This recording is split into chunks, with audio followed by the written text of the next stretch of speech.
ಕೇಳುಗ ಬಾಂಧವರಿಗೆ ನಮಸ್ಕಾರ. ಸರ್ಕಾರಿ ಹುದ್ದೆಗಳ ನೇರ ನೇಮಕಾತಿ ಆರಂಭವಾಗಿದೆ. ನಿಮಗೆ ಗೊತ್ತಿರಲಿ, 8,176 ಪೊಲೀಸ್ ಹುದ್ದೆಗಳ ನೇಮಕ ಪ್ರಕ್ರಿಯೆಗೆ ಈಗಾಗಲೇ ಚಾಲನೆ ಕೂಡ ದೊರೆತಿದೆ. 30 ದಿನದಲ್ಲಿ 56,432 ಹುದ್ದೆ ಭರ್ತಿಗೆ ಸರ್ಕಾರ ಸೂಚನೆಯನ್ನ ಕೂಡ ನೀಡಿದೆ.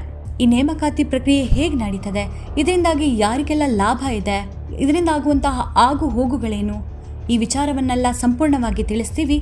ಈ ವಿಡಿಯೋವನ್ನು ಸ್ಕಿಪ್ ಮಾಡದೆ ನೋಡಿ. ಸರ್ಕಾರದ ವಿವಿಧ ಇಲಾಖೆಗಳಲ್ಲಿ ಖಾಲಿ ಉಳಿದಿರುವ ನೇರ ನೇಮಕಾತಿ ಹುದ್ದೆಗಳಲ್ಲಿ 56,432 ಹುದ್ದೆಗಳ ನೇಮಕಾತಿ ಪ್ರಕ್ರಿಯೆಗೆ ಈಗಾಗಲೇ ಚಾಲನೆ ಸಿಕ್ಕಿರುವುದು ಉದ್ಯೋಗಾಕಾಂಕ್ಷಿಗಳ ಮುಖದಲ್ಲಿ ಮಂದಹಾಸ ಮೂಡಿಸಿದೆ. ಮುಂದಿನ 30 ದಿನದಲ್ಲಿ ನೇಮಕಾತಿ ಮಾಡುವಂತೆ ಸರ್ಕಾರ ಆದೇಶ ಹೊರಡಿಸಿದ ಬೆನ್ನಲ್ಲೇ ಪ್ರಥಮವಾಗಿ ಪೊಲೀಸ್ ಇಲಾಖೆಯಲ್ಲಿ ಬರೋಬ್ಬರಿ 8,176 ಹುದ್ದೆಗಳ ಭರ್ತಿ ಪ್ರಕ್ರಿಯೆಗೆ ಚಾಲನೆ ದೊರೆತಿದೆ.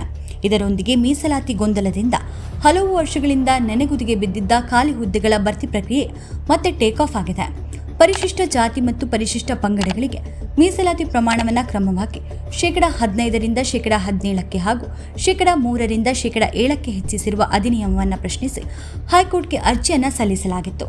ಹೈಕೋರ್ಟ್ ಮಧ್ಯಂತರ ಆದೇಶದ ಅನ್ವಯ ಖಾಲಿ ಉಳಿದಿರುವ ಸಿವಿಲ್ ಸೇವಾ ಹುದ್ದೆಗಳ ಭರ್ತಿ ಪ್ರಕ್ರಿಯೆಯನ್ನು ಮುಂದುವರಿಸಲು ಸರ್ಕಾರ ಸೂಚಿಸಿದೆ. ಇದೇ ವೇಳೆ ನೇಮಕಾತಿಯು ಹೈಕೋರ್ಟ್ ಹೊರಡಿಸಿರುವ ಅಂತಿಮ ತೀರ್ಪಿಗೆ ಒಳಪಟ್ಟಿರುತ್ತದೆ ಎಂದು ಷರತ್ತನ್ನು ಕೂಡ ವಿಧಿಸಲಾಗಿದೆ.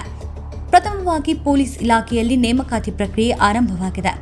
ಡಿಟೆಕ್ಟಿವ್ ಸಬ್ ಇನ್ಸ್ಪೆಕ್ಟರ್ ಸಿವಿಲ್ ಮತ್ತು ಸಶಸ್ತ್ರ ಪೊಲೀಸ್ ಕಾನ್ಸ್ಟೇಬಲ್ ಕೆಎಸ್ಆರ್ಪಿ ಕೆಎಸ್ಐಎಸ್ 8,176 ಕಾನ್ಸ್ಟೇಬಲ್ ಹುದ್ದೆಗಳ ನೇರ ನೇಮಕಾತಿಗೆ ಸರ್ಕಾರ ಅನುಮತಿಯನ್ನ ಕೂಡ ಕೊಟ್ಟಿದೆ. ಆದರೆ ನಗರ ಜಿಲ್ಲಾ ಘಟಕಗಳಲ್ಲಿ ಮರು ಹಂಚಿಕೆ ಮಾಡಿ ಕಳುಹಿಸಿದ್ದ ಹುದ್ದೆಗಳನ್ನು ಮರುಪರಿಶೀಲಿಸುವಂತೆ ಕೂಡ ಆದೇಶವನ್ನ ಹೊರಡಿಸಿದೆ.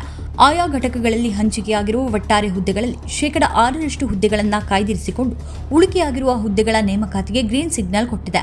ಸದ್ಯ ಮೀಸಲಾತಿ ಗೊಂದಲ ಮುಂದುವರೆದಿರುವ ಹಿನ್ನೆಲೆಯಲ್ಲಿ 2022 ಡಿಸೆಂಬರ್ 28 ಸರ್ಕಾರ ಆದೇಶಕ್ಕೂ ಪೂರ್ವದಲ್ಲಿ ಜಾರಿಯಲ್ಲಿದ್ದ ಮೀಸಲಾತಿ ಪ್ರಮಾಣ 50% ಹಾಗೂ ಸಮತಳ ಮೀಸಲಾತಿಯನ್ನು 2023ರಲ್ಲಿ ನಿಗದಿಪಡಿಸಿರುವ ರೋಸ್ಟರ್ ಬಿಂದುಗಳ ಅನುಸಾರ ಮರುವರ್ಗೀಕರಣ ಮಾಡಿ ಪೊಲೀಸ್ ನೇಮಕಾತಿ ವಿಭಾಗಕ್ಕೆ ಕಳುಹಿಸುವಂತೆ ರಾಜ್ಯ ಪೊಲೀಸ್ ಮಹಾನಿರ್ದೇಶಕ ಡಾಕ್ಟರ್ ಎಂಎ ಸಲೀಂ ಮಾರ್ಚ್ 3ರಂದು ಆದೇಶ ಹೊರಡಿಸಿದ್ದಾರೆ.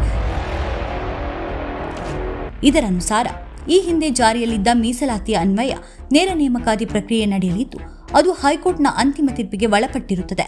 ಇದೇ ರೀತಿ ಬೇರೆ ಬೇರೆ ಇಲಾಖೆಗಳಲ್ಲೂ ಖಾಲಿ ಉಳಿದಿರುವ ಹುದ್ದೆಗಳ ಭರ್ತಿಗೆ ಅಧಿಸೂಚನೆ ಹೊರಡಿಸಲು ಸಿದ್ಧತೆ ನಡೆದಿದೆ.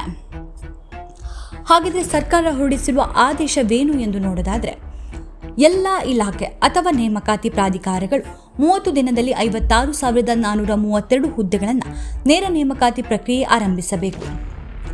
ಕರ್ನಾಟಕ ಅನುಸೂಚಿತ ಜಾತಿಗಳು ಮತ್ತು ಅನುಸೂಚಿತ ಪಂಗಡಗಳು ಅಧಿನಿಯಮವನ್ನು ಪ್ರಶ್ನಿಸಿ ಹೈಕೋರ್ಟ್ಗೆ ಅರ್ಜಿಯನ್ನು ಸಲ್ಲಿಸಿತು.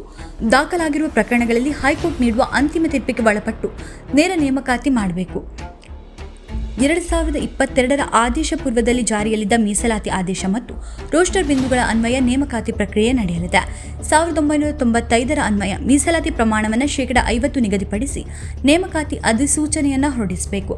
ಆಯಾ ಇಲಾಖೆ ಅಥವಾ ನೇಮಕಾತಿ ಪ್ರಾಧಿಕಾರಗಳು ಹುದ್ದೆಗಳಲ್ಲಿ 6% ಅಂದರೆ ಪರಿಶಿಷ್ಟ ಜಾತಿಗೆ 2% ಮತ್ತು ಪರಿಶಿಷ್ಟ ಪಂಗಡಕ್ಕೆ 4% ಹುದ್ದೆ ಕಾಯ್ದಿರಿಸಬೇಕು.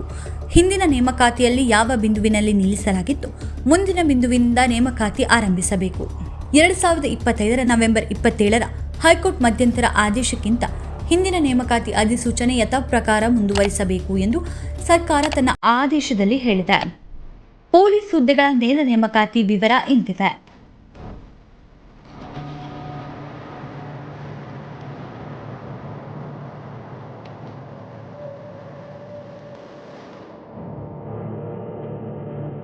ಹಾಗಿದ್ರೆ ಮುಂದೇನು ಅಂತ ನೋಡೋದಾದ್ರೆ, ಪೊಲೀಸ್ ಘಟಕಗಳಲ್ಲಿರುವ ಹುದ್ದೆಗಳ ಮರು ಹಂಚಿಕೆ ಆಗ್ತದೆ.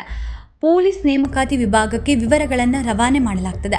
ಸರ್ಕಾರದ ಸೂಚನೆಯಂತೆ ನೇರ ನೇಮಕಾತಿ ಹುದ್ದೆಗಳನ್ನು ಪರಿಶೀಲನೆ ಮಾಡಲಾಗ್ತದೆ. ನೇಮಕಾತಿ ಪ್ರಕ್ರಿಯೆ ಆರಂಭಿಸಲು ಅಧಿಕೃತವಾಗಿ ಅಧಿಸೂಚನೆಯನ್ನು ಪ್ರಕಟ ಮಾಡಲಾಗ್ತದೆ. ಒಟ್ಟಾರೆಯಾಗಿ ಹೈಕೋರ್ಟ್ ಆದೇಶ, ಸರ್ಕಾರದ ಅಧಿಸೂಚನೆ ಎಷ್ಟರ ಪಟ್ಟಿಗೆ ಪರಿಣಾಮಕಾರಿಯಾಗಿ ಜಾರಿ ಆಗ್ತದೆ ಎಂದು ನಾವೆಲ್ಲರೂ ಕಾದು ನೋಡಬೇಕಾಗಿದೆ. ಅದೇನೇ ಇರಲಿ, ಸರ್ಕಾರದ ಸೂಚನೆಯಿಂದಾಗಿ ಉದ್ಯೋಗವನ್ನು ಅರಸುತ್ತಿರುವ ಅದೆಷ್ಟೋ ಜನರಿಗೆ ಸಮಾಧಾನ ದೊರೆತಿದ್ದಂತೂ ನಿಜ.